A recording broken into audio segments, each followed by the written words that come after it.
Assalamualaikum warahmatullahi wabarakatuh. Nama saya Erlan Bagus Wasisto dengan NPM 411-821-911-893 dengan kelas paralel 3. Di sini saya akan menjelaskan materi UAS tentang mengenai survival, mata kuliah Outdoor Education.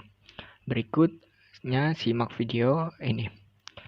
Yang pertama, definisi survival menurut beberapa ahli. Yang pertama, menurut William Graham Summer adalah bahwa manusia akan berjuang dan melawan lingkungannya untuk mempertahankan kehidupannya. Menurut pendapatnya, manusia yang paling kuatlah yang akan berhasil mempertahankan kehidupannya. Menurut Suharto, yang kedua, kemampuan seseorang dalam menerapkan seperangkat cara mengatasi berbagai permasalahan yang melingkari kehidupan dan memenuhi kebutuhan dan pencapaian target dalam profesi yang sudah lama dilakoni dan tentunya telah dipilih. Yang ketiga, menurut Charles Darwin, yaitu organisme terbaik dalam beradaptasi dengan lingkungannya adalah mereka yang paling berhasil dalam bertahan hidup. Itu yang disebut survival menurut Darwin. Dan soal kedua, sebutkan 3 prinsip dasar survival. Yang pertama, ada sikap mental positif, yaitu kemampuan untuk bersikap, mengendalikan ketakutan diri sendiri, dan menghindari panik serta memutuskan untuk bertahan hidup. Yang kedua yaitu kemampuan pertolongan pertama pada kecelakaan emergency atau first aid, yaitu dibutuhkan kemampuan dalam memutuskan untuk bertahan hidup dan pola pikir yang positif, maka akan terfokus pada keselamatan diri sendiri. Selain itu, hindari kelelahan, maka harus istirahat.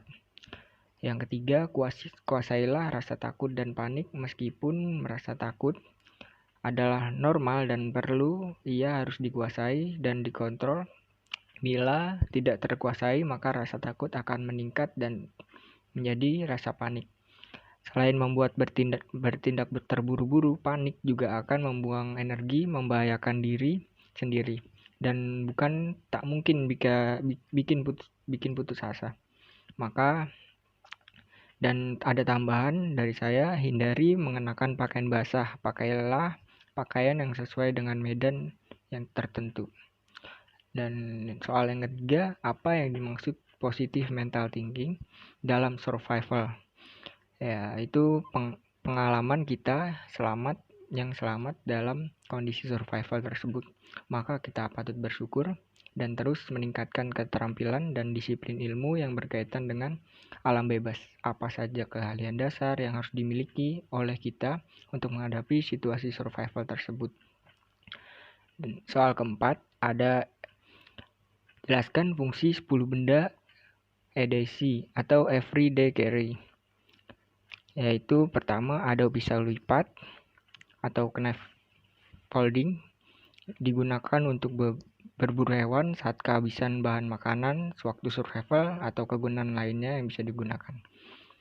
Yang kedua, ada senter atau flashlight untuk menerangi perjalanan di malam hari dan membantu ketika kita kekurangan penerangan di saat gelap.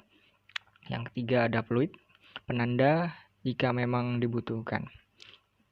Yang keempat, ada kompas untuk petunjuk jalan supaya tidak tersesat. Ada juga notebook atau buku catatan untuk mencatat apa saja yang kurang dan dibutuhkan jika perlu. Ada juga korek api atau fire starter untuk membuat api jika pada saat tertentu dibutuhkan. Emergency atau selimut, emergency blanket atau selimut thermal, yaitu untuk menginsulasi suhu tubuh agar panasnya tidak keluar dari selimut ketika digunakan sehingga mampu menjaga tubuh tetap hangat dan pencegahan hipotermia. Dan ada juga perlengkapan P3K untuk kondisi darurat. Yang pertama kali dibutuhkan yaitu perlengkapan P3K.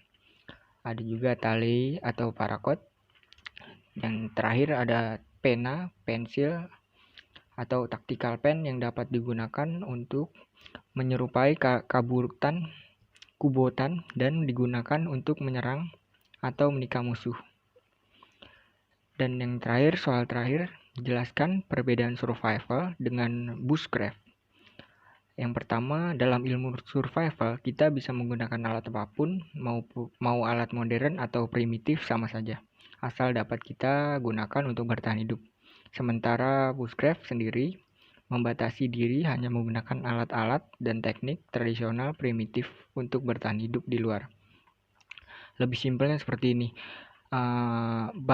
Bushcraft adalah lebih menekankan kepada adanya niat, dalam arti memang kehendak si pelaku pencinta alam, sementara survival adalah lebih menekan kepada kondisi darurat yang mau atau tidak mau kondisi itu ia harus terima dan jalani.